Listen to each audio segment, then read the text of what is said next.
بسم اللہ الرحمن الرحیم۔ السلام علیکم ناظرین، پروگرام انسائٹ کے ساتھ میں ہوں آپ کا میزبان سلیم بخاری۔ ناظرین، 37 ملکوں کی بحری مشقیں، جو مناظر آپ نے دیکھے، جو امیجز باہر جا رہے ہیں، کاش میں خود وہاں موجود ہو کے وہ دیکھ سکتا، دل بہت چاہتا تھا۔ دوسری بات یہ ہے کہ چین، روس، امریکہ، برطانیہ کی بھرپور شرکت، کسی نے 4 جہاز بھیجے ہیں، کسی نے 3 بھیجے ہیں، کسی نے 2 بھیجے ہیں، اس نے اس کا لیول ان مشقوں کو اور زیادہ بڑھا دیا ہے۔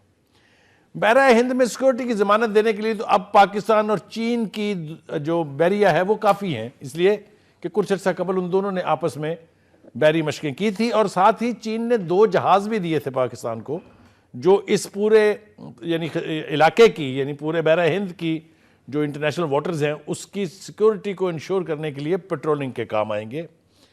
مودی صاحب، میری آپ سے درخواست ہے کہ آئیے، جو آپ ہمیں تنہائی کا شکار کرنے چلے تھے، اپنی کھلی آنکھوں سے دیکھیے کہ اب پذیرائی ہمارا مقدر ہے۔ سی پیک کا دائرہ کار وسیع ہوتا جا رہا ہے اور دنیا کے بہت سے ممالک نے اس میں شرکت کی خواہش کا اظہار کیا ہے۔ یورپی یونین نے بھی کہا ہے کہ ہم اس سے یعنی فائدہ اٹھائیں گے، اس سے بینیفٹ ہوں گے۔ ایک وقت آئے گا، آپ دیکھیں گے کہ یہی مودی صاحب اور ان کا بھارت جو ہے وہ اس سی پیک سے استفادہ حاصل کرنے کے لیے باقاعدہ درخواست کرے گا۔ امریکہ کی طرف سے تو اس قسم کا اندیہ دیا بھی جا چکا ہے۔ یہ ہے وہ منظرنامہ جس کے اوپر آج ہم بات کریں گے۔ فوکس ہمارا یہی رہے گا کہ وہ جو مودی صاحب ہمیں آئسولیٹ کرنے نکلے تھے، پوری دنیا میں جہاں جہاں ہمارے ڈیلیگیشن جا رہے ہیں، جہاں جہاں ہمارے پرائم منسٹر جاتے ہیں، یا پاکستان کسی بھی حوالے سے جہاں نمائندگی کر رہا ہوتا ہے، وہاں ہمیں بھرپور پذیرائی مل رہی ہے، ہماری بات سنی جانے لگی ہے۔ اس لیے مودی صاحب اپنی یہ خواہش دل میں لے کے ہی شاید اپنا عرصہ وزارت عظمیٰ جو ہے وہ پورا کر جائیں گے۔ میں اپنے مہمانوں سے آپ کا تعارف کرا دوں۔ میرے ساتھ تشریف رکھتے ہیں جناب بریگیڈیئر غضنفر علی صاحب، کسی تعارف کے محتاج نہیں ہیں، آپ انہیں اچھی طرح سے جانتے ہیں، اکثر میرے پروگرامز میں دیکھتے رہتے ہیں۔ ان کے ساتھ تشریف رکھتے ہیں فاروق سہیل گوئندی صاحب، یہ بھی کسی تعارف کے محتاج نہیں ہیں۔ در حقیقت میرے خیال سے ان چاروں میں سے مجھے اپنا تعارف کرانا بہت ضروری ہے، لیکن ان کے ساتھ تشریف رکھتے ہیں خالد محمود رسول صاحب، وہ بھی پولیٹیکل اکانومسٹ ہیں اور میرے پروگرامز میں اکثر آتے رہتے ہیں۔ تو میرے یہ ساتھی جو ہیں کسی تعارف کے محتاج نہیں ہیں، اس لیے براہ راست چلتے ہیں ان کے پاس۔ لیکن اس سے پہلے ایک رپورٹ ذرا آپ دیکھ لیجئے تاکہ آپ اس موضوع کے اعتبار سے ہماری بات جو ہے اس کو سمجھ ہم نے صرف یہ رپورٹ تیار ہی اس لیے کی تھی کہ آپ جو ہے وہ ذرا پورا منظرنامہ جو ہے اس کو ذرا سمجھ سکیں۔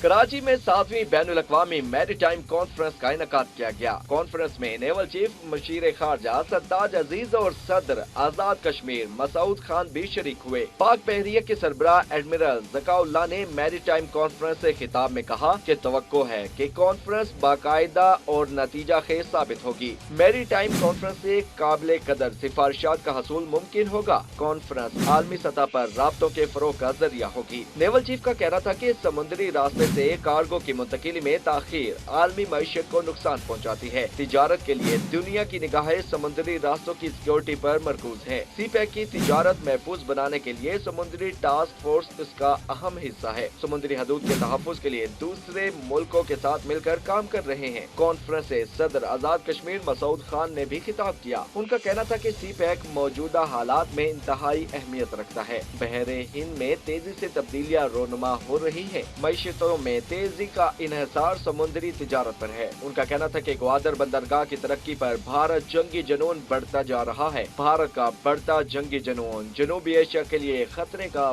باعث ہے۔ ناظرین، آپ نے رپورٹ دیکھی ہے، ایک اتنا بڑا یعنی کانفرنس جو ہے وہ ہوئی ہے۔ پاکستان کے رول کے بارے میں اس کانفرنس کے حوالے سے بہت کچھ سامنے آیا ہے، اور سی پیک کے حوالے سے پاکستان اور چائنا جس نوعیت کا تعاون کر رہے ہیں وہ بھی سب کے سامنے ہے۔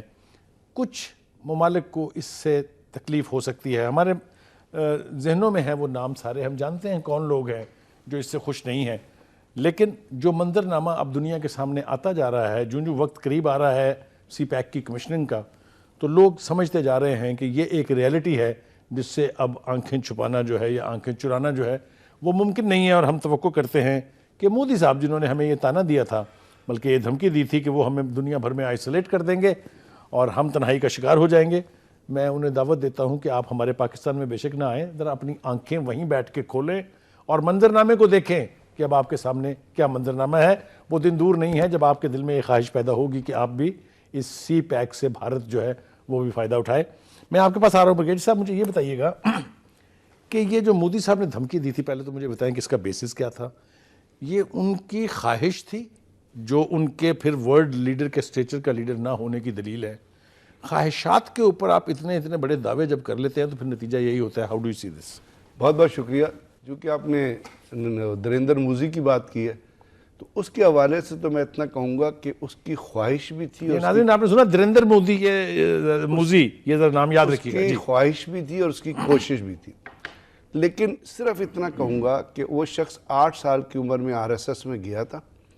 RSS وہ آرگنائزیشن ہے جس نے اپنے باپ کو, جس کو باپو کہتے ہیں, انڈیپینڈنس کے 15 دن بعد کھڑکا دیا تھا. ٹھیک. اب اس میں اس کی ٹریننگ ہوئی ہے. تو یہ اس کی سائیکولوجیکل دماغی پیٹرن جو ہے اور جو اس کے چیلے چانٹوں کے ساتھ چلتا ہے, اس میں وہ یہ سمجھتا ہے شاید بھارت جو ہے وہ بھارت نہیں ہے بلکہ گجرات ہے.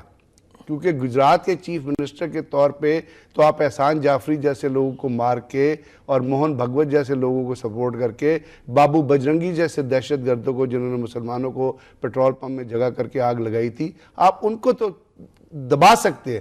لیکن جب آپ ایک ملک کے سربراہ ہوتے ہیں تو اس ملک کے لنکیجز ہوتے ہیں. اسی لیے برطانیہ کی دیوار پہ لکھا گیا ہی از ناٹ ویلکم. اسی لیے امریکہ میں اس کے خلاف FIR کٹی. اسی لیے اس کے declared terrorist by United States. Visa refuse ہوا تھا, اس کا بین لگا ہوا. اسی لیے اس کے ملک کے اندر بہت ساری آوازیں اٹھ رہی. اسی لیے کشمیر میں ابھی ریسنٹلی جو را کا چیف تھا پرانا ایس دلت, اس نے کہا کشمیر, اور ایک چیف سپریم کورٹ جج ہے, انہوں نے کہا کشمیر میں جو کچھ ہو رہا ہے یہ بھارت کے لیے ایک بہت ہی شرمناک وقار ہے اور انسانیت کی تزلیل ہے. اب بات چونکہ ہم نیوی کے حساب سے کر رہے ہیں اور ایکسائزز کے حساب سے کر رہے ہیں, تو پہلی بات تو میں کہوں گا کہ اگر عام حالات میں ایکسائزز ہو رہی ہوتی تو میرے لیے ایک روٹین کی ایکٹیویٹی تھی. کیونکہ پاکستان آرم فورسز جو ہیں وہ جوائنٹ ایکسائزز کرتی رہتی ہے, ایک پیٹرن کا ایسا آرمی ٹو آرمی ریلیشن شپ ہوتی. لیکن یہ جس تناظر میں یہ ایکسائزز ہو رہی ہیں اس میں اگر تھوڑی سی آپ اپنی یادداشت کو پیچھے لے کے جائیں تو پاکستان اور رشیا نے, اسپیشل فورسز نے جوائنٹ ایکسائز کی تھی جس کو بھارت نے ختم کرانے کی کوشش کی. آخری حد تک وہ گئے تھے, اور لیکن وہ الحمدللہ وہ ایکسائزز ہو گئی. اس کے بعد پاکستان کی جو کاؤنٹر ٹیررزم, دنیا کی جو کاؤنٹر ٹیررزم فورسز ہیں انکلوڈنگ دی لیڈنگ آرمیز, ان کو پاکستان چٹی بٹا میں, اور جو ہم نے ایک کاؤنٹر ٹیررزم سینٹر بنایا ہوا ہے جہاں پہ دنیا کی لیڈنگ آرمیز کے لوگ آ کے کاؤنٹر ٹیررزم کی ٹریننگ لیتے ہیں ہمارے استادوں سے, ہمارے ٹیچر سے. اس کے ساتھ ساتھ جو پاکستان نیوی کے روابط ہیں دنیا میں لیڈنگ نیویز کے ساتھ وہ بڑے گہرے ہیں. پاکستان آرمی بڑے کلوز کولیبریشن میں دنیا کے ساتھ کام کری. اب یہ خاص طور پہ جو ایکسائزز ہو رہی ہیں امن 2017 کے نام سے, جیسے آپ نے فرمایا اور اپنی رپورٹ میں بھی آیا کہ 37 ممالک ہیں, اس میں ڈیفرنٹ تھنکنگ کے لوگ ہیں. تاجکستان کی آرمی ہے, بنگلہ دیش کی آرمی ہے, امریکہ کی آرمی ہے, اور اپنا سعودی عرب کی آرمی ہے. مطلب نیم اے کنٹری جن کی آرمی اس میں, جن کی نیوی اس میں موجود نہیں ہے. اور سب سے بڑی بات ہے ان تمام تھنکنگ میں رشین نیوی ہے, UK کی نیوی ہے, انہوں نے 2 شپ بھیجے ہیں, امریکن 2 شپ آئے. اس کے ساتھ ساتھ روس کے 4 ہیں, روس کے 4 ہیں. اس کے ساتھ ساتھ آپ کے اٹیک ہیلی کاپٹرز ہیں.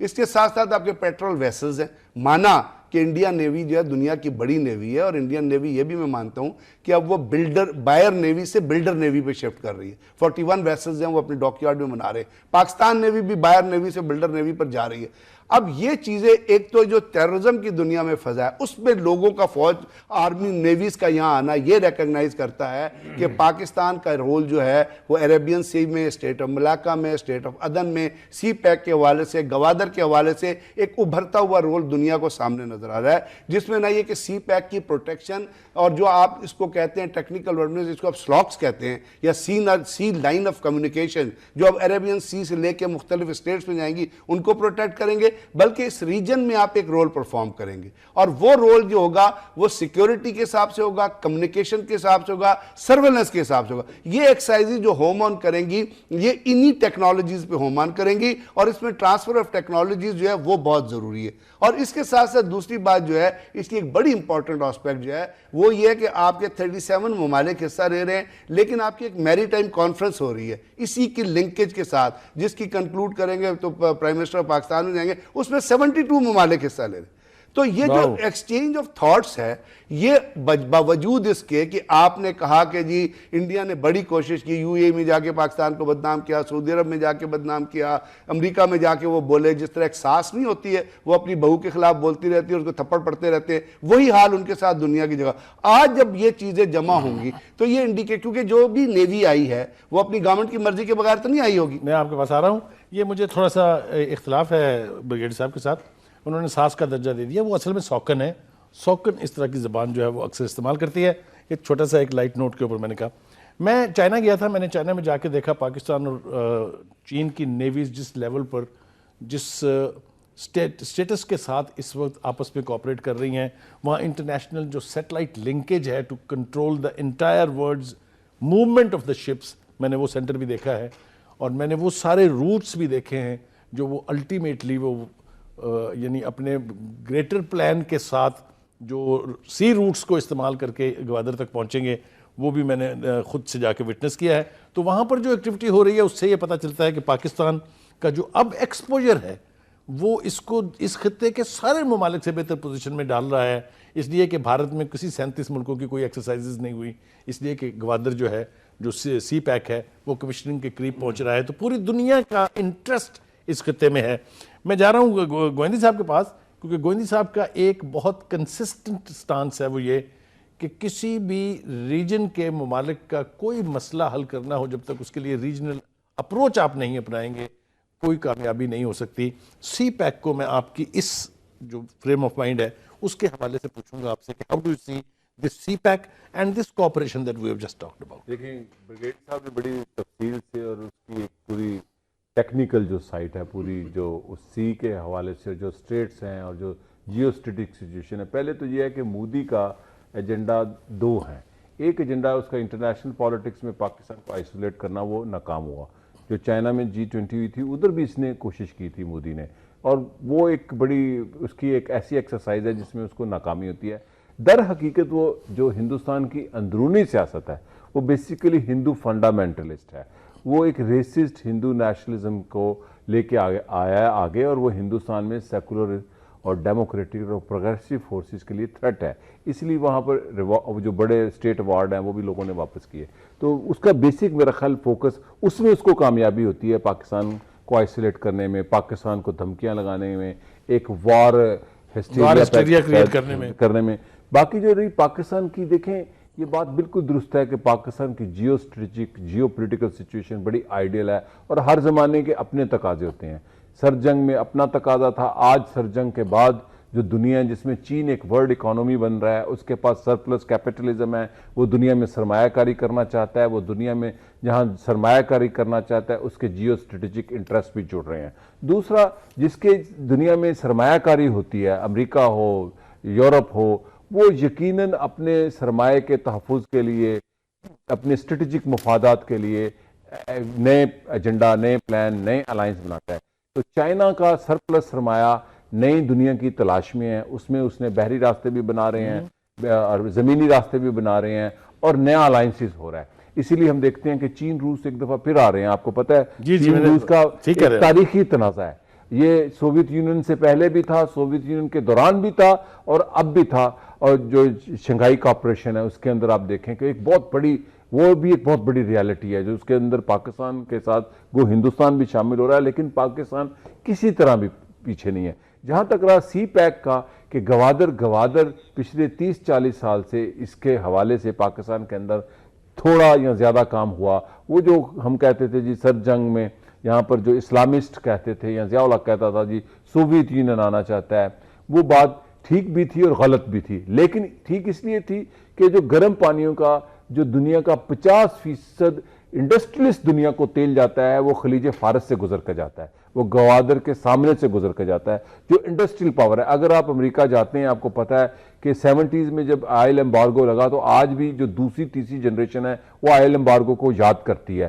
وہ آئل ایمبارگو میں جو آئل ایز اے ویپن استعمال ہوا، وہ بھی پاکستان اور سعودی عرب کا ایک جوائنٹ پولیٹیکل انیشیٹو تھا۔ اس سارے تناظر میں چین چونکہ پاکستان کا پڑوسی ہے اور چین کا کلیش ہندوستان کے ساتھ تہذیبی ہے، ہم اس کے بینیفیشری بھی ہیں۔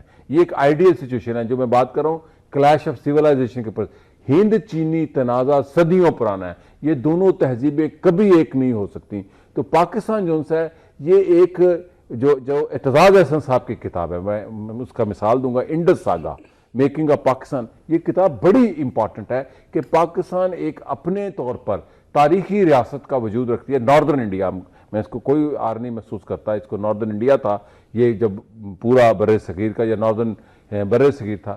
تو پاکستان کی یہ سچویشن جو ہے جغرافیکل، یہ انٹرنیشنل اسٹریٹجک مفادات سے بھی جڑتی ہے اور اس کے ورلڈ کیپٹلزم کی جو نئی ریالٹیز اور نئی کانٹراڈکشن ہے اس کا بینیفیشری ہے۔ اور پاکستان اس میں میرا خیال، میں ہمیشہ کہتا ہوں کہ پاکستان ایک طاقتور ریاست ہے، ریاست کے طور پر ورلڈ پالیٹکس میں یہ کمزور ریاست کبھی بھی نہیں رہی۔ یہ میں بڑے ایمانداری سے ریشنل بات کروں، ایموشنل نہیں ہے، یہ ایک طاقتور ریاست ہے۔ لوگوں اس کو انڈر ایسٹیمیٹ کرتے ہیں، اس کے بحران اپنے ہو سکتے ہیں لیکن اسٹریٹجکلی ملیٹریلی دیکھیں اسلامی دنیا میں 2 ملکوں کے پاس وار مشینری ہے، 4 کے پاس تھی سر جنگ کے زمانے میں۔ 4 کون ملک تھے؟ ایران، ٹرکی، پاکستان اور عراق۔ عراق ایران وار میں 2 وار مشینری ورلڈ پاورز نے ڈسٹرائے کر دی، جو آرمی کی وار مشینری تھی۔ آج بھی اسلامی دنیا میں 2 طاقتور وار مشینریز ہیں، ایک پاکستان اور ایک ترکی۔ یہ ایک طاقت ہے، ایک ریاست کی طاقت ہے۔ ہمارے کچھ لوگ جو زیادہ میں امن کا حامی ہوں لیکن ریاستوں کے لیے فوج ضروری ہوتی ہے۔ یہ بڑی ایک یوٹوپین سا خواب ہے کہ فوج کے بغیر ملک چلایا جا سکتا ہے، یہ وہ لوگ کرتے ہیں جو انٹرنیشنل ڈونرز کے ایجنڈے پہ ہوتے ہیں۔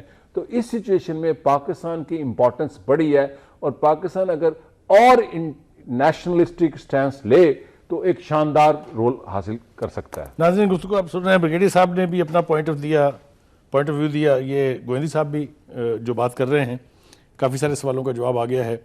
بریک کے لیے مجھے کہا جا رہا ہے لیکن بریک پر جانے سے پہلے میں ایک سوال چھوڑے جا رہا ہوں جس پر جواب لیں گے ہم خالد محمود رسول صاحب سے۔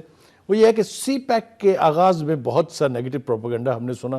کسی نے کہا چین کسی کا یار نہیں ہے، کسی نے کہا چین کبھی اپنے مقصد کے علاوہ انویسٹمنٹ کرتا نہیں ہے، مگر جو وقت گزرتا جا رہا ہے، جو ہم سی پیک کی کمیشننگ کے قریب پہنچ رہے ہیں، بہت سی غلط فہمیاں دور ہو رہی ہیں، بہت سی نئی کمٹمنٹ سامنے آ رہی ہیں۔ جو 46 بلین سے بات شروع ہوئی تھی اب 66 بلین تک پہنچی ہوئی ہے۔ تو اس پر بات کریں گے ہم خالد محمود رسول صاحب سے اور یہ پوچھیں گے کہ کیا سی پیک کا جو اکنامک امپیکٹ ہے پاکستان کے اوپر، وہ جو ہماری خواہشات ہیں، وہ جو ہمارا امبیشن ہے، کیا ہم اس کے قریب پہنچ پائیں گے یا نہیں؟ چلتے ہیں ایک بریک کے لیے۔ ویلکم بیک ناظرین، بریک پہ جانے سے پہلے میں نے سوال چھوڑا تھا خالد محمود رسول صاحب کے ساتھ، لیکن میں ایک سوال میں تھوڑا سا اضافہ کرنا چاہتا ہوں، وہ یہ ہے کہ ایک اس طریقے سے بھی گیج کی جانی چاہیے سچویشن کہ ایک وقت وہ تھا جب ہمیں دھمکیاں دی جاتی تھی کہ گرم پانیوں تک رسائی کے لیے فلاں یہ کرے گا، فلاں یہ کرے گا، اور اب اللہ نے چاہا تو ایسا وقت آ گیا ہے کہ وہی لوگ جو کبھی دھمکیاں دیتے تھے اب اس میں شامل ہونے کی درخواستیں دے رہے ہیں۔ میں اس سے زیادہ آگے جانا نہیں چاہتا ہوں۔ جی خالد صاحب، سوال میرا آپ کے پاس ہے کہ اس کا جو اکنامک امپیکٹ ہے سی پیک کی کمیشننگ کا، جس کے لیے یہ ساری ایکسرسائزز بھی ہو رہی ہیں، جس کے لیے سی پیک سیکورٹی بھی بن رہی ہے، جس کے لیے دونوں ملک جو ہیں مین چائنا اور پاکستان، اس میں تعاون بھی بہت قریبی ہے، how do you see the whole thing? دیکھیں، پہلی بات تو یہ جی کہ یہ آپ ہی کے پروگراموں میں ہم کافی دفعہ بات کر چکے ہیں کہ سی پیک کا جو ایک اکنامک امپیکٹ ہے اور جو سوشل امپیکٹ ہے وہ تو انارمس ہے، اور وقت کے ساتھ ساتھ جو یہ پروجیکٹ جو ہے وہ کمپلیشن کی طرف جائے گا، اس کی تفصیلات انفولڈ ہوئیں گی، آن گراؤنڈ یہ پروجیکٹس آنا شروع ہوئیں گے، تو تو ہم دیکھتے جائیں گے کہ چیزیں جو ہے نا وہ آگے بڑھتی چلی جائیں گی۔ جو آپ نے شروع میں بات کی کہ اس کے بارے میں شروع میں جس طرح کا پروپیگنڈا اور کوئی negativity with in the country, out side the country جو پھیلائی جا رہی تھی، وہ آہستہ آہستہ سبسائڈ ہو رہی ہے۔ دیکھیں، بات یہ ہے کہ پاکستان میں پہلی دفعہ اتنا بڑا پروجیکٹ آیا تھا اور اس کی تفصیلات واضح نہیں تھی، اس میں کچھ حد تک گورنمنٹ جو ہے وہ بھی ذمہ دار ہے کہ انہوں نے بہت ساری تفصیلات جو ہے اس سے کم قوم کو آگاہ نہیں کیا, پارلیمانی لیڈروں کو آگاہ نہیں کیا. اور یہی وجہ تھی کہ شروع میں سیاسی مخالفت اس کی جو تھی ایگزیکٹلی یا جو سسپیشنز تھے وہ زیادہ تھے. اب وہ تفصیلات جب انہوں نے پوری طرح انفولڈ نہیں کی اور پروونسز کو آن بورڈ نہیں لیا تو اس میں شکوک و شبہات پیدا ہونا شروع ہوئے. اچھا, انفارچونیٹلی ہمارا پاسٹ ایسا رہا ہے کہ سیاستدانوں نے اپنے مفاد کے لیے قومی وسائل کو اور انٹرنیشنل وسائل کو استعمال کیا ہے, تو لوگوں کو یہی خدشات پیدا ہوئے کہ یہ دوبارہ ایک چیز ہے وہ ریپیٹ ہونے جا رہی ہے. اچھا, جس کی وجہ سے یہ ہوا. اچھا, دوسرا اس میں یہ تھا کہ یہ پروجیکٹ بائی نیچر اگر دیکھا جائے تو اس میں کافی ساری چیزیں ایسی تھی جو پہلی دفعہ پاکستان میں ہونے جا رہی تھی, لائک ایک کتنا بڑا اکنامک اور ٹریڈ کوریڈور جو کہ مطلب کہ تقریباً چاروں صوبوں کو اندر سے ہو کے گزرے گا یا چاروں صوبوں کو کنیکٹ کرے گا. اچھا, پھر اس کے ساتھ انڈسٹریل اسٹیٹس کا کانسیپٹ تھا and so on so forth. اس پہ کافی ساری جو ڈیٹیلز تھیں. اب اس کی وجہ سے پروونسز کو یا چند ایک سیاستدانوں کو یوں لگا کہ جیسے یہ probably M P M N A کی ایک طرح کی گرانٹ ہوتی ہے اور وہ یہ ہے کہ بھائی ہمیں بھی ملنی چاہیے, ہمیں بھی ملنی چاہیے, ہمیں ملنی چاہیے. یہ ایک انٹرنیشنل پروجیکٹ تھا, اس کے کچھ بلو پرنٹس تیار ہوئے تھے, اس کے شارٹ ٹرم اور لانگ ٹرم پلانس بنے تھے. اس میں پروونشل اور فیڈرل گورنمنٹ کو ایک سرٹن طریقے سے آنا تھا. میرے خیال میں وہ ایک فارمیٹو فیز تھا, ہم گزر گئے. آپ یہ کہہ رہے ہیں کہ وہ حکومت کا یا ذمہ داروں کا فیلئر تو ہو سکتا ہے, بدنیتی نہیں تھی. میرے خیال میں کہیں اگر تھوڑی بہت وہ جھلک تھی بھی تو میں اس کو یہ تھوڑا سا یوں ایک مارجن دیں گے آپ, مارجن دیتا ہوں کہ اتنے بڑے پروجیکٹ میں یہ معاملات ہو جاتے ہیں. اپنا ایک لرننگ کرو ہمارا بھی ان پروجیکٹس کا نہیں ہے, ہم اس پروسیس سے گزرے ہیں. لیکن آج جہاں ہم کھڑے ہیں اس میں یہ ہے کہ اچھی بات یہ ہے کہ پروونشل ہارمنی کافی بہتر ہے. اچھا, دوسری بات یہ ہے کہ وہ جو اپنا ڈفرینٹ ٹاسک فورسز ہیں وہ اپنا کام کافی کر رہی ہیں. اچھا, لانگ ٹرم پلان تقریباً ایگری ہو گیا ہے. شارٹ ٹرم پروجیکٹ تو 2020 تک جو آنے تھے اس میں سے کافی سارے آن گراؤنڈ آ گئے ہیں. سو فرینکلی اسپیکنگ ان پروجیکٹس جو اب تک مکمل ہونے جا رہے ہیں اور جو تفصیلات اب تک آئی ہیں اس نے کافی حد تک اس پروپیگنڈے کو سبسائڈ کر دیا. لیکن جو چند سوالات تھے وہ سوالات اپنی جگہ پہ ہیں. وہ سوال ہے ٹرانسپیرنسی کا, وہ سوالات ہے کہ یہ ساری ڈیولپمنٹ جو ہے انکلوسیو ہے یا نہیں, کیونکہ ابھی بھی لوگوں کو یہ شکایات ہیں کہ ایون ساہیوال کا کول پروجیکٹ ہے یا باقی بہت سارے پروجیکٹ ہیں کہ اس میں جو پاکستانی را مٹیریل یا اکوپمنٹ ہے وہ نہیں لگ رہا. اس کا کمپوننٹ کیا ہوگا کہ پاکستانی لوگوں کو جتنی ملازمتیں کہائی جا رہی تھی وہ نہیں لگ رہی. تو لہٰذا وہ جو چند ایک سوالات ہیں یعنی ریزرویشنز ہیں وہ ہیں, اور میرے خیال کے مطابق ان ریزرویشن کو ایڈریس کرنا چاہیے. میں نے آپ ہی کے اخبار میں اس کے اوپر آرٹیکل بھی لکھا تھا کہ وریز آر ریئل ٹرو, کہ یہ سوالات بھی جینون ہیں, ان کے جوابات ہونے چاہیے. لیکن as far as its vitality is concern, its growth and movement and way forward is concern, وہ الحمدللہ اٹس اوور ناؤ. اس کے بارے میں کوئی مطلب ڈاؤٹس نہیں ہے میرے خیال میں. اس کو اب آگے جانا رول بیک. مگر صاحب, ایک تو پاکستان کی نیوی کہہ لیں یا پاکستان کی آرمی جو ہے ان کا ایکسپیرینس ہے یہ جو بحری قزاق ہوتے ہیں ان کو ڈیل کرنے کا. صومالیہ کا حوالہ آپ کو صومالی قزاقوں کو یاد ہوگا. تو میرے خیال سے کیپیسٹی تو ہم میں ہے, اور اب ناؤ کہ بہت لیٹسٹ ایکوپمنٹ آ رہی ہے, بہت زیادہ لیٹسٹ ایکوپمنٹ ہے مانیٹرنگ کے لیے, اور انٹرنیشنل سیٹلائٹ اس میں انوالو ہو جائے گی, تو بہت ساری ایڈوانٹیجز ہمیں حاصل ہو جائیں گی جس کی وجہ سے اور بھی ایفیکٹیولی ہم کر سکیں گے. دوسرا سوال میں نے ان سے پوچھا تھا, اس کا ایک حصہ یہ تھا کہ گرم پانیوں میں آنے کے لیے پہلے تو ہمیں کابل کے ذریعے دھمکیاں ملتی تھی, اور اب ان کی طرف سے خواہش کا اظہار ہے کہ ہمیں بھی اس میں شامل کر لیں. How do you see this scenario? Bihari صاحب, جو دو چیزیں آپ نے کہی ہیں وہ دونوں بڑی امپورٹنٹ چیزیں. جو گرم پانیوں کا کانسیپٹ ہے اس کو میں پہلوں گا, وہ تو آپ نے پڑھا 1930 سے گرم پانیوں کا کانسیپٹ آپ سنتے رہے. ٹھیک. اور وہ اس وقت اس لیے بھی سنتے تھے کہ Russia was a land lock. Russia جو تھا اس کے پاس کوئی ایکسیس نہیں تھی ڈائریکٹ, ایک ہی اس کے پاس تھی جو یہاں پہ پانی جمع رہتا تھا. اس کے اندر آپ نے دیکھا کہ امریکن کی طرف سے ایک کیسپین گارڈ کا بھی پروجیکٹ آیا تھا, جس میں ایک وہ جو تھی پائپ لائن بھی اور ایک اس کو لے کے جانا چاہتے ہیں. اور کیسپین گارڈ کا پروجیکٹ جو تھا وہ بنیادی طور پہ جو امریکن تیل کمپنی ہیں ان کا وہ پروجیکٹ تھا کہ وہ سیحان ایک سٹی تھا ٹرکی کا, وہاں تک اس کو لے کے جانا چاہتے تھے. لیکن جب دنیا میں ایک تو کولڈ وار ختم ہوئی, ایک سینٹرل ایشین ریپبلکس آزاد ہو گئی. جب سینٹرل ایشین ریپبلکس آزاد ہو گئی اور رشیا ایک پوری گراؤنڈ ریالٹی چینج ہوگی, اور وہ پوری گراؤنڈ ریالٹی اس طرح چینج ہوئی کہ دنیا جو ہے بہت حد تک وہ ڈیفنس سے جیو اکنامکس پہ شفٹ کر رہی, جیسے خالد رسول صاحب کہہ رہے تھے کہ اکانومی جو ہے وہ بڑھ کے سامنے آ گئی.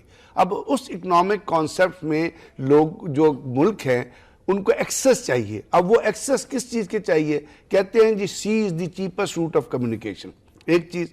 دوسری چیز یہ ہے کہ ابھی چائنا نے ایک ٹرین چلائی ہے جو آپ کو پتا ہوگا کہ رشیا بیلاروس سے ہوتی وہ یو کے پہنچی ہے. اس کے اندر کوئی 337 کارگو 4,500 میل لمبا ٹریک ہے, 4,000 میل لمبا ٹریک ہے. بہت تو major breakthrough ہے۔ یہ چیزیں ریئلائزیشن کے طور پہ ہیں۔ اب یہ ہمیشہ ایک دنیا کا ایک اکنامی کا ایک اصول ہے کہ ایک جو انویسٹر ہے وہ اس وقت اس طرف جاتا ہے جہاں اس کو انٹرسٹ، جہاں پہ اس کو پروفٹ نظر آتا ہے۔ آج امریکہ کی انڈسٹری اس لیے بند ہوئی ہے کہ امریکن جب سے لیبر یونین ختم ہوئی تھی، اپنا ان کا خاتمہ کیا گیا تھا، اور جب وہاں پہ کاسٹ آف پروڈکشن مہنگی ہو گئی تھی، جاپان میں کاسٹ آف پروڈکشن مہنگی، تو آپ کو پتہ ہے ساری انڈسٹری جا کے چائنا میں لگی۔ اب اگر آپ کہتے ہیں اس چائنا کی انڈسٹری کو اٹھا کے ٹرمپ صاحب کہتے ہیں آج امریکہ میں لے آئیں گے، تو وہ سیکنڈ ورلڈ وار تھی، سیکنڈ ورلڈ وار کے بعد دنیا تباہ ہو گئی تھی، امریکہ لیڈنگ نیشن تھا، اس وقت تو وہاں پہ لگی۔ آج تو انویسٹر اٹھ کے اس جگہ پہ نہیں آئے گا جہاں پہ اس کے 1 روپے کی بجائے 10 روپے کی لیبر لینی پڑے۔ تو یہ جو چیزیں تھی، یہ ایکسس کی بات ہے، یہی گرم پانیوں کی ایکسس کی بات ہے۔ اب ہم کو کہتے جو وہ ہماری طرف مڑ کے آ رہے ہیں۔ آپ کو دیکھا ہے کہ دنیا میں کتنے سارے ممالک ہیں جو آج سی پیک میں شامل ہونا چاہتے ہیں، صرف اگر اس کی مخالفت کر رہا ہے تو وہ انڈیا کر رہا ہے۔ اس کے لیے اس نے ایک اسپیشل پروجیکٹ بنایا ہے۔ وہ انیل دشمان تھا ان کا چیف سیکرٹری، جس کو جو اجیت کمار ڈیول کا بڑا دوست تھا، اس کو انہوں نے، اور ایک فورن سیکرٹری اور دو، یہ ڈیول اس کا نام ہے، یہ آپ کی اصطلاح ہے؟ نہیں، وہ شکل سے ڈیول لگتا ہے، آپ دیکھیں تو صحیح کبھی اس کی شکل اور حرکات کرتوت بھی اس کے ڈیول والے، کہ جا کے برطانیہ سے وہ جا کے سیریا گیا، وہاں وہ ISIS کے لیڈر سے ملا، ISIS کا لکھ کے جو ہے وہ افغانستان میں لوگوں سے کریٹ کرنا چاہتا تھا، وہاں اس نے ملاقات کی تاکہ اس کا تھریٹ جو ہے وہ پاکستان کے اوپر آ سکے۔ یہ حرکتیں یہ شیطان ہی کر سکتے ہیں نا۔ تو اب جب یہ چیزیں ہوئی ہیں، یہاں پہ ایمفیسس بڑا ہے، اکانومی پہ ایمفیسس بڑا ہے، ٹرانسپورٹیشن پہ ایمفیسس بڑا ہے۔ جیسے گوئندی نے کہا ایک تیل کا ٹینکر اگر وہ چائنا جائے اور وہ اس پرانے روٹ سے جائے تو وہ 1 مہینہ لیتا ہے، اگر وہ گوادر آ کے ان لوڈ ہوگا تو 48 گھنٹے میں وہ تیل جو ہے وہ چائنا پہنچ جاتا ہے۔ تو لوگ اس طرف کانسنٹریٹ کریں، اس لیے پاکستان جو ہے وہ ایسے، اللہ میاں نے قائد اعظم رحمۃ اللہ علیہ کا شکریہ ادا کریں اور خدا تعالیٰ کا شکریہ، ایسی جگہ پہ آ گیا ہے کہ جیسے وہ برزنسکی نے اپنی وہ کتاب تھی نا دی گریٹ چیس بورڈ، اس میں اس نے لکھا تھا کہ پاکستان کی ڈیفالٹڈ پوزیشن جو ہے وہی اس کو ایڈوانٹیج پرووائڈ کرے گی اور اس کو پار جو ہے وہ نیگلیکٹ نہیں کر سکتی۔ تو یہ چیزیں جو ہیں یہ سامنے آ رہی ہیں، لیکن اس کے اوپر آپ نے دیکھا ہمارے پاکستان نے ایک چیز اور بڑی اہم حاصل کی ہے، وہ ہے جب آپ نے نیول شپ سے اپنے بیلسٹک میزائل کا تجربہ کیا۔ اس کا کیا مطلب ہوا کہ انڈیا جو چیختا تھا، اب پاکستان، آپ ریگولر انٹرول سے موزی کی زندگی حرام کیے ہوئے ہیں۔ Pakistan has the second strike capability. America has the second strike capability through their naval arsenal.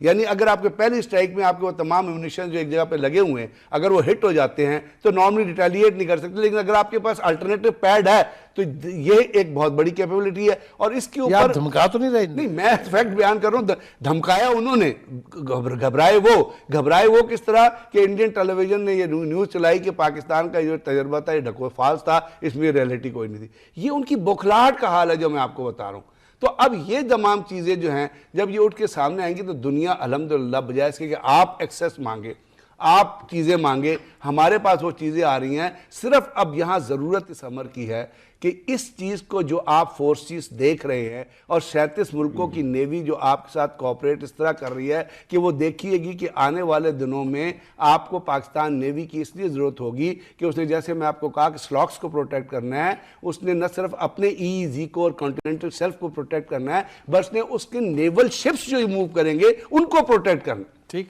یہ بگیڑی صاحب جو ہیں میرے بار بار مودی کو مودی کہنے اور اجیت ڈوول کو ڈوول کہنے کے باوجود ان کو موزی اور ڈیول کہے جا رہے ہیں۔ مزہ تو مجھے آتا ہے، کانوں کو تو بھلا لگتا ہے یہ سب کچھ، لیکن بہرحال چونکہ ڈپلومیٹک مجبوریاں ہوتی ہیں اس کے حوالے سے میں کوشش کروں گا کہ ان کو موقع کم دوں کہ وہ ان کو ڈیول اور موزی کہہ سکے۔ جناب آپ کے پاس میں آ رہا ہوں، آپ مجھے ذرا ریجنل حوالے سے بتائیے گا کہ ایران اور مصر نے تو خواہش کا اظہار کر دیا کہ ہمیں اس کا حصہ بنا لیں۔ ایران نے تو فارملی اپلائی کیا ہوا ہے، ہوپ برگیڈی صاحب you will bear me out. اور جو سب سے بڑی گواہی ہے وہ میں خود وہاں تھا یونائٹڈ نیشن میں، جو پریس کانفرنس حسن روحانی نے کی تھی جو پریزیڈنٹ ایران کے، انہوں نے کہا تھا Gwadar means Chabahar and Chabahar means Gwadar and they said that they are sister ports, اور ہم راضی ہیں اس کے لیے کہ آپ ہمیں اپنی سسٹر پورٹ بنا لیں۔ یہ کیٹیگوریکل سٹیٹمنٹ تھا۔ پھر ایک کانفرنس ہوئی گوادر میں، وہاں بھی میں موجود تھا، وہاں ان کا ایک امبیسڈر آیا تھا، اس نے کہا تھا کہ we are not villains, we are friends and we are ready to help support. تو یہ تو جتنا بھی اس کے بارے میں پروپیگنڈا کیا گیا تھا وہ سارا غلط ثابت ہو چکا ہوا ہے۔ آپ سے میرا سوال یہ ہے کہ کچھ علاقے کے جو ملک ہیں، اس میں دبئی شامل ہے، اس میں عمان شامل ہے، آپ کو پتہ ہے میں جو بات کر رہا ہوں، ان کو تھوڑی سی اس کے اوپر تکلیف یا ان کی ریزرویشنز ہیں یا ان کے تحفظات ہیں. ہاؤ ڈو یو سی دس کہ یہ آپ سمجھتے ہیں کہ وقت کے ساتھ ساتھ یہ بھی اس کا ہی حصہ بن جائیں گے بجائے اس کے کہ اس کی مخالفت کر کے بھارت جیسے ملک کو خوشی کا موقع فراہم کرتے رہیں؟ میرا خیال خلیجی ممالک پاکستان کی مخالفت الٹیمیٹ کرنے سے گریز کریں گے. ٹھیک. وہ کچھ ایسی چیزیں ہیں جو پاکستان میں ان کی مداخلت کے ثبوت بلوچستان میں ہیں. یہ صرف ہندوستان مداخلت نہیں کرتا، چونکہ جو خلیجی ممالک ہیں آپ کو ان کا پتہ ہے، خصوصاً عمان کا ان کا الائنس کے ساتھ ہے. اور ایران اسلامی دنیا میں اگلے 5-7 سالوں میں ٹرکی سے بھی آگے ہوگا. آپ کو پتہ ہے ٹرکی میرا بڑا ایریا آف انٹرسٹ ہے، لیکن جو ایران کی بنیاد ہے اور یہ جو نیوکلیئر ان کی ارینجمنٹ ہوئی ہے امریکہ اور پورے انہوں نے ایگریمنٹ کیا ہے، سائنٹیفک ریسرچ میں وہ آگے ہیں، انڈسٹریل میں، ایجوکیشن میں، میڈیکل میں. تو ایران آپ کو یہ بھی پتا ہے کہ نیوکلیئر فزکس میں وہ ٹاپ کنٹریز میں آتا ہے جو ریسرچ کے حوالے سے ہے، جو نیوکلیئر سائنٹسٹ ہیں وہاں کے. تو ایران پاکستان کا پڑوسی ہے، اور تاریخ جو بتاتی ہے پاکستان اور ایران کے تعلقات پاکستان بننے سے پہلے مغلیہ سلطنت میں لے لیں تو پاکستان کا تو کوئی کانفلکٹ ہے ہی نہیں ایران کے ساتھ. یہ کانفلکٹ جو ہے بالکل سطحی سے ہے جو انٹرنیشنل پالیٹکس میں بتایا. جیسے آپ نے حسن روحانی کا کہا، ایران کو بھی پاکستان کی ضرورت ہے اور پاکستان کو بھی ایران کی ضرورت ہے. ٹھیک ہے. یہاں پر ایک ایسی تنظیم تھی جو جند اللہ تھی، جو پاکستان ایران کے تعلقات کو خراب کرنے کے لیے بنائی گئی تھی. نیٹو نے ٹرینڈ کیا تھا ان کو، امریکیوں نے نارتھ کیرولینا میں ٹرینڈ کیا تھا. بلیک واٹر وہ اسی لیے تھی کہ پاکستان ایران کے ساتھ تعلقات خراب کیے جائے اور سیکٹیرین بیسس پہ کیے جائے. وہ الحمدللہ پاکستان کے ایران کے ساتھ، اور جیسے روحانی صاحب نے کہا کہ جو گوادر ہے وہ مین کرتا ہے، تو یہ بات بالکل صحیح ہے. اور میں نہیں سمجھتا کہ پاکستان کو، پھر میں وہ کہوں گا کہ پاکستان کوئی صومالیہ نہیں ہے، پاکستان ایتھوپیا نہیں ہے، پاکستان کوئی افریقہ کا، معذرت کے ساتھ کوئی کسی ملک کی میں انسلٹ نہیں کرنا چاہتا. پاکستان ایک طاقتور سماج ہے. اس سماج کی جو اسٹریٹجک طاقت ہے، یہ ایک بڑی ایک رومانٹک سی بات ہے. جو اس کو ہم سکندر مقدونی میں کہتا ہوں، اعظم نہیں کہتا، جب وہ یہاں آیا تو جنگ ہار گیا. اس کی اپنی کوئی پتہ نہیں عجیب حیت ہے اس سرزمین کی. یہ سرزمین ایک بڑا ڈیپتھ رکھتی ہے اور یہ طاقتور ریاست ہے. طاقتور ریاست میں اس بنیاد پر نہیں کہتا جو یہاں کا خاص طبقہ کہتا ہے، میں اس کی بنیاد تاریخی پس منظر میں کہتا ہوں. تاریخی پس منظر میں، جغرافیکل پس منظر میں اس خطے کی اپنی ایک طاقت ہے. وہ ہر زمانے میں رہی، وہ بدلتے زمانے میں رہی.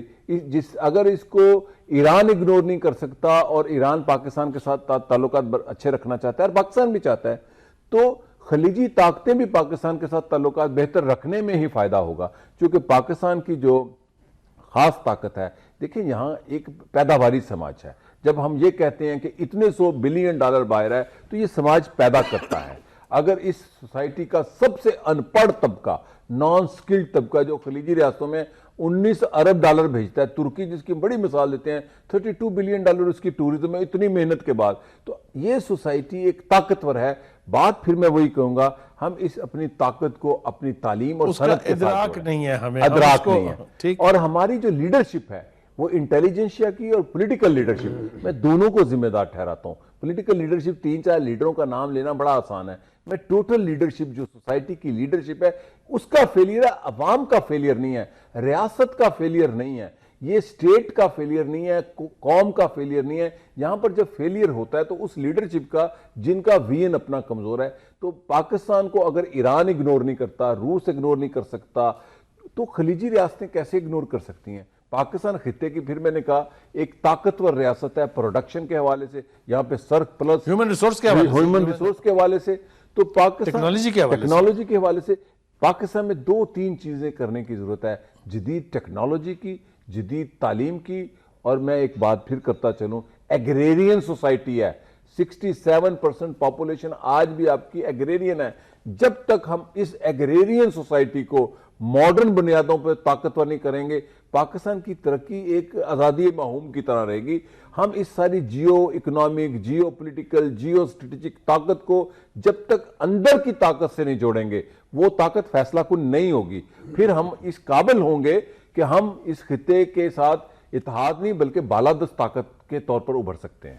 ناظرین، گفتگو ہم کر رہے ہیں سی پیک کے حوالے سے. حال ہی میں جو مشقیں ہوئی ہیں مشترکہ 37 ممالک کی، بلکہ ابھی کنکلوڈ ہونی ہیں، اور جو یہ انٹرنیشنل کانفرنس ہوئی ہے اس کے حوالے سے، اور یہ کہ کیا پاکستان اب بھی مودی کی خواہش کے بغیر کے باوجود آئسولیشن کا شکار ہے، یا ہم اس آئسولیشن سے باہر نکل آئے ہیں؟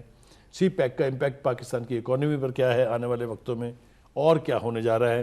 بریک پر جانے کے لیے کہا جا رہا ہے، بریک سے واپس آئیں گے تو خالد محمود رسول صاحب سے مجھے یہ پوچھنا ہے کہ ابتدائی پروگرامز جو ہم نے کیے تھے سی پیک پر، ہم اس میں ایک بات سے پریشان تھے، سوچتے تھے اس کے بارے میں، خالد صاحب نے ہمیں اس وقت بھی انلائٹن کیا تھا کہ کیا یہ سی پیک کا منصوبہ جو اتنا بڑا منصوبہ ہونے جا رہا ہے، جس پر اب ناؤ پوری دنیا کی نظریں ہیں، کیا اس کو ہینڈل کرنے کے لیے ہمارے پاس اکنامک مینیجرز ہیں؟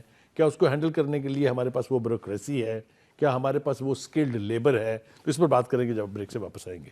جی ویلکم بیک ناظرین، اب ہمارا پروگرام کا آخری مرحلہ ہے، ایشو بہت بڑا ہے، ہم اس کے اوپر پروگرامز پہلے بھی کرتے ہیں۔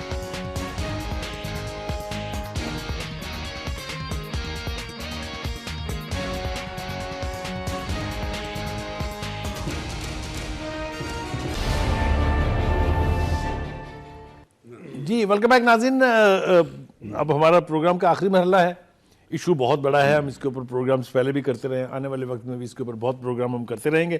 اب ہم کوشش کریں گے کہ اس پورے موضوع کو تھوڑا سا سمیٹا جائے۔ بریگیڈیئر صاحب آپ مجھے یہ بتائیے کہ جو سی پیک کو تھریٹ پرسیپشنز پہلے تھے جو لائکلی ہو سکتے ہیں، مثلا یہ بحری قزاقی جس کو ہے وہ جو ہے وہ ایک بہت بڑا ہرڈل ہے کہ اس روٹ کے اوپر جتنی ٹریفک اب چلے گی، جتنی اب سی موومنٹ ہوگی، وہ تو آپ کو اندازہ ہے اس کا۔ ہمارے ہاں ایک ٹاسک فورس 88 بنی ہے، میں خود اس کی لانچنگ دیکھ کے آیا ہوں۔ ہمارے ہاں جو اب یہ ایکسرسائزز ہو رہی ہیں جو پاکستان چائنا کی نیویز جو کوآپریٹ کر رہی ہیں، آپ سمجھتے ہیں کہ دے آر گڈ انف کہ وہ اس پورے ریجن میں جہاں سے یہ ٹریفک ہمارے انٹرنیشنل واٹرز میں داخل ہو کے ہمارے ایکسٹریمنٹ تک جائے گی، وہاں تک کے لیے ہم کیپیبل ہیں کہ ہم اس کو سیکورٹی مہیا کر سکیں؟ ون ورڈ سینٹنس میں تو بہت بڑا YES کیپٹل میں، یس جو ہے وہ کیپٹل میں ہوگا، جو آپ جو بات اب کر رہے ہیں۔ اب اس لیے کیوں ایسے ہی نہیں کہ کوئی جذباتیت میں آپ کوئی چیز کہہ دیتے ہیں یا ایموشنلزم میں کوئی چیز کہہ دیتے ہیں۔ بات یہ ہے کہ جیسے آپ نے کہا ٹاسک فورس کی 10,000 کی ایک فورس ریز ہوئی ہے، کیونکہ اس کے دو آسپیکٹ ہیں، ایک ہے اس کا سی لین ایسپیکٹ، دوسرا ہے اس کا لینڈ آسپیکٹ۔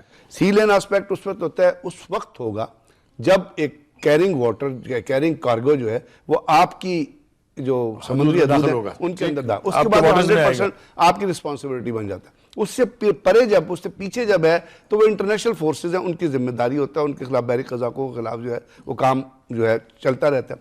تو جہاں تک تو اب اس میں ایک بہت بڑی مثال پھر دینی پڑتی ہے جو غالباً برا لگتا ہو، کہ ایک تاج ہوٹل کے اوپر جب حملہ ہوا تو انڈین نیوی کا یہ بیان، انڈیا کا یہ بیان ہے کہ ایک کشتی تھی کراچی سے چلی، وہ رکٹی ٹکٹی کشتی تھی، اس نے پورا انڈین اوشن سفر کیا، Indian line of sea lines of communication کو کراس کیا، اور وہ جا کے ڈاک کر گئی، اور ڈاک کر کے اس میں سے ٹیررسٹ اتر بھی گئے اور جا کے آپریشن بھی کر لیا۔ اس کے اندر کول گیٹ، اتنی بڑی نیوی کیا کر رہی تھی اس وقت؟ تو بات یہ ہے کہ انڈین نیوی دنیا کی سب سے بڑی نیوی ہے۔ میں نے آپ کو بتایا نا کہ مطلب ان کے پاس شپ دیکھیں، ان کے پاس ڈسٹرائرز دیکھیں، ان کے پاس شپ یارڈ دیکھیں، ان کے جہاز دیکھیں، ان کے میرینز دیکھیں، ان کی مرینز دیکھیں۔ مرینز تو آ گئی تھی نا، ایک ہمارے سی واٹر میں آ گئی تھی، وہ تو جو حالت نے اس کا کیا ہے وہ، لیکن یہ جو چیز میں بھول گیا اس کا، ابھی بات کریں گے۔ ایک کشتی کو نہ ڈیٹیکٹ کرنا، یعنی نہ اس کے اوپر ان کا کوئی نیول کمانڈر سیک ہوا، بلکہ اس کے بعد ایک اور بیان آیا کہ جی ہم نے اس کے کشتی پہ فائر کیا۔ مطلب یہ ڈائیکاٹمیز ہیں، ہماری نیوی کی طرف سے ایسی کوئی ڈائیکاٹمی سامنے نہیں آئی۔ اور میں یہ بھی کہنا چاہوں گا، یہاں پہ ضرور کہوں گا کہ جو پریزنٹ نیول چیف ہے، میں ان سے بہت امپریس ہوں، یہ بہت اللہ لوک آدمی، بہت سمپل آدمی ہے، بہت کلین آدمی۔ آگے لائن میں جو دو بندے ہیں وہ بھی اسی طرح کے ہیں، تو انشاءاللہ عارف الحسینی صاحب جو ہیں، عارف وہ حسینی بھی نے مومن آدمی ہیں، اس نے چونکہ میرا سٹاف کورس کیا تھا تو اس کو میں بڑا ڈیٹیل میں جانتا ہوں، مومن لگتا ہے وہ بھی نیوی کا، بہت شریف، بہت۔ تو کہنے کا مطلب یہ کہ ایک تو دو چیزیں جو میں کہنا چاہتا تھا وہی تھا کہ ایک تو ہمارے پاس اپریٹس موجود ہے، گراؤنڈ کا بھی، سی کا بھی، اور اس کے ساتھ ساتھ ہمارے پاس کمانڈ بھی، ہمارے پاس لیڈرشپ بھی موجود ہے۔ تو جب یہ دونوں چیزیں کمبائن کریں گے اور پولیٹیکل لیڈرشپ کی پیچھے سے بیکنگ رہے، اور پولیٹیکل کام اور ایڈمنسٹریٹو کام بھی اسی طریقہ کار سے ہوں جس کو آپ ٹرانسپیرنٹ اور ڈیلیورس کے طور پہ کہتے ہیں۔ بہت ہی بادشاہ آدمی ہے ہمارے بریگیڈیئر صاحب بھی، پولیٹیکل لیڈرشپ سے اتنی بڑی بڑی توقعات لگا کے اتنے یقین کے ساتھ کہہ رہے ہیں۔ میں معافی چاہتا ہوں، میں تھوڑا سا اس کے حوالے سے بہت زیادہ آپٹیمسٹک نہیں ہوں۔ ہماری پولیٹیکل لیڈرشپ کی غلطیوں سے ہم نے بہت سا نقصان اٹھایا ہے اور شاید ابھی بھی اٹھا رہے ہیں۔ جناب آپ کے پاس یہی سوال لے کے کہ آپ سمجھتے ہیں کہ ہماری کیپیسٹی ہے کہ ہم اتنا بڑا پروجیکٹ جو ہے وہ اس کو ڈیل کر لیں گے. اکنامک اسپیکٹ اور ہیومن ریسورس پہ تو ان سے بات ہوگی. آپ مجھے یہ بتائیے کہ جو خطے کے سارے ممالک اب اس میں آن پڑیں گے, جب ہم دیکھ رہے ہیں کہ لوگ آنا چاہ رہے ہیں, do you think we have the capacity to handle that kind of a scenario? ہماری بڑی کیپیسٹی ہے. ہم سر جنگ میں بھی ہماری طاقت رہی ہے. میں پھر کہوں گا, آپ سیٹو سینٹو اور پھر جو افغان وار تھی اس میں دیکھیں, ہم ایک جو اسٹریٹجک پالیٹکس ہے اس میں ہم میرا خیال سے آپ کی سب سے خوبصورت بات یہ ہے کہ as a state we are not weak. ہاں, نو ہم ویک نہیں ہیں. پاکستان کبھی بھی ویک ریاست نہیں رہا. 1947 بننے کے بعد جس کے پاس جس نے ایک نئی فوج بنائی, جس نے ایک نئی ایئر فورس بنائی, جس نے ایک نئی نیوی بنائی, جس نے نئے شاندار ادارے بنائے, واڈا بنایا, بڑے بڑے ادارے بنائے, اس کو آپ ایک پوٹینشیل اسٹیٹ سمجھیں. اس پر ویسٹ پر باقاعدہ بات ہوتی ہے کہ مطلب یہ وہ ہم کہہ لیں کہ ذرا نم ہو تو یہ مٹی بڑی زرخیز ہے ساکی. باقی جہاں آپ نے کہا کہ فیلئر آف پولیٹیکل لیڈرشپ, وہ چند لیڈرشپ کی فیلئر ہے, سارے کو نہیں میں کہوں گا. دیکھیں, تبدیلی پولیٹیکل لیڈرشپ سے ہی آتی ہے. آپ خواہش کریں کہ اچھی پولیٹیکل لیڈرشپ آئے تو آ جائے گی, جو آپ کے اور ان کے وین یا خالد رسول صاحب کے وین کے مطابق ہو, تو آ سکتی ہے, کیوں نہیں آئے گی. جی خالد صاحب, ٹائم مختصر ہے, آپ کے پاس سوال میں دوبارہ دہرا نہیں رہا ہوں, آپ کہیے جو کہنا ہے. دیکھیں, جہاں تک آپ بات کر رہے ہیں کیپیسٹی کی, کوئی ایک جب ایک پروجیکٹ سامنے آ جاتا ہے تو پھر کیا ہوتا ہے کہ وہ آپ کی کیپیسٹی آہستہ آہستہ بلڈ اپ ہو جاتی ہے. ٹھیک, اگر are we on that road? اچھا, میں ابھی ادھر ہی آ رہا ہوں. اب یہ ہے کہ وہ بہت زیادہ آئیڈیل اگر نہ ہو, لیکن پھر بھی تو اس میں اگر دیکھا جائے تو پچھلے 3 سالوں میں جس طرح سی پیک کا ہوا ہے, اس میں یہ دیکھیں ریگولیٹری فریم ورک ہمارا کافی امپروو ہو گیا ہے. اچھا, جو پہلے ایکسیسولی ہم نے بڑے ہائی ٹیرف دیے تھے کول پاور پروجیکٹ کو, سولر کو, سارے, اب اس کے بعد اس وقت جو بڈنگ ہو رہی ہے وہ ریورس بڈنگ ہو رہی ہے, وہ کافی بہتر ہو رہی ہے. اچھا, ٹریننگ کا بڑا لمبا سلسلہ چل رہا ہے چائنا کے بیچ میں, بیوروکریٹس ہو رہا ہے. اچھا, پھر یہ کہ ہمارے جو پروسیسز اور ٹیمپلیٹس کے پروجیکٹس کو ایویلویٹ کرنا, ان کا بینیفٹ اور یہ وہ سارا, وہ بھی بہتر ہوا ہے. آپ اس سے اندازہ لگائیے کہ انیشلی یہ ایکسپیکٹ کیا گیا تھا کہ گڈانی میں اتنی کیپیسٹی لگے گی, فلاں جگہ اتنی لگے گی, فلاں جگہ اتنی لگے گی. یقین جانیے کہ یہ جو پبلک اوپینین تھی, ریزسٹنس تھی, اور ہمارے اندر سے جو آوازیں اٹھی, کافی سارے پروجیکٹ اسی لیے ابینڈن کیے گئے. ٹھیک, یہ کوئی چھوٹی بات نہیں ہے, یہ آپ کی اسی کیپیسٹی کی دلیل ہے کہ آپ کے اندر ہی سے آوازیں اٹھی, اور آپ کے اندر سے ہی آوازیں اٹھی اور ایویلویشن ہوئی, تو آپ نے اس کو کیا. اب یہ ہے کہ ہم جس موڈ میں ہیں, یس, اس میں ابھی اور بہت ساری کیپیسٹی ہمیں بلڈ اپ کرنا ہے, انڈسٹریل اسٹیٹس کو ریلوکیٹ کرنے کی, اربن سینٹرز بنانے کی, کنیکٹیوٹی کی, سارا کچھ ہے. ہم اس شیڈول میں اس سپیڈ سے نہیں جا رہے جس طرح چائنیز چلنے کے عادی ہیں. یہ ہمارا ایک بہت بڑا چیلنج ہوگا جو کہ ہمیں فلفل کرنا ہے. ہمارا پچھلا ٹریک اتنا اچھا نہیں رہا فرینکلی اسپیکنگ, لیکن یہ آگے ہمارے بہت بڑا چیلنج ہے, اور یہ اپرچونٹی بھی ایسی ہے کہ ہمیں چلنا پڑے گا. ناظرین, آپ نے گفتگو سنی, ہم گفتگو کر رہے تھے سی پیک کے حوالے سے, سی پیک کی سیکورٹی کے حوالے سے, اور جو مودی صاحب جو ان کی خواہش تھی کہ ہم آئسولیٹ ہو جائیں گے ڈپلومیٹکلی, وہ بھی اللہ تعالیٰ نے چاہا تو ہم اس کے قریب بھی کہیں نہیں ہیں, بلکہ بہتری آ رہی ہے, اور بہت تیزی سے بہتری آ رہی ہے. اللہ کرے کہ یہ سارا سیناریو جو ہے جسے ہم آج پازیٹیو نظروں سے دیکھ رہے ہیں, یہ بالآخر پاکستان کے عوام اور پاکستان کی ریاست کے مفاد میں ہو. ہم انشاءاللہ مزید پروگرام اسی حوالے سے کریں گے. اس وقت تک کے لیے اجازت دیجیے. اللہ حافظ.